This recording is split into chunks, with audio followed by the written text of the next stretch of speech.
এই মুহূর্তে ফোন লাইনের সঙ্গে রয়েছেন বিজেপি নেতা তাপস রায়। তাপস বাবু, কলকাতা টিভিতে আপনাকে অনেক স্বাগত। 2021 সালে আপনি তৃণমূলে ছিলেন এবং সেই সময় বরানগর কেন্দ্রে আপনার বিপরীতে ছিল পার্ন মিত্র। আর এবছর 26শে বিধানসভা নির্বাচনের আগে পার্ন মিত্র তিনি যোগদান করলেন তৃণমূল কংগ্রেস। এই বিষয়ে আপনার প্রতিক্রিয়া?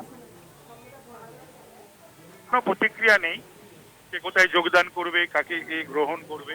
তবে এটুকুনি বলতে পারি যে তৃণমূল রাজনৈতিক দল থেকে অভিনেতা অভিনেত্রীদের দলে পর্যবেসিত হতে চলেছে। আবার কারুর বোধহয় কপাল ফুল, তার কারণ হচ্ছে হয়তো সম্ভবত তাকে নিয়েছে, সে নিশ্চয়ই একটা আসন চাইবে, নমিনেশন চাইবে, বা তাকে নমিনেশন দেবে কি না দেবে সেটাও তৃণমূলের ব্যাপার।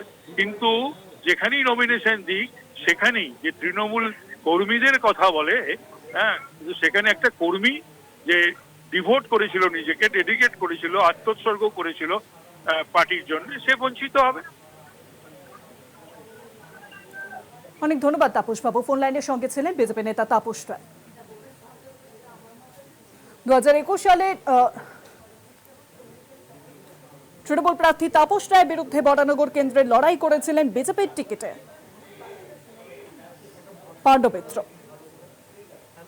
আর এই নিয়ে ইতিমধ্যেই দীপশিতা ধর, সিপিএম নেত্রী, তিনি পোস্ট করেছেন সোশ্যাল মিডিয়াতে। তিনি লিখেছেন যে 2021-এ বরানগরে তৃণমূলের প্রার্থী ছিল তাপস রায়, তিনি এখন বিজেপিতে। 2021-এ বরানগরে বিজেপি প্রার্থী ছিল পার্ন মিত্র, তিনি এখন তৃণমূলে। অল ইন্ডিয়া ভিজিবল পার্টি এদের কমিটির মাথায় জায়গা দিক।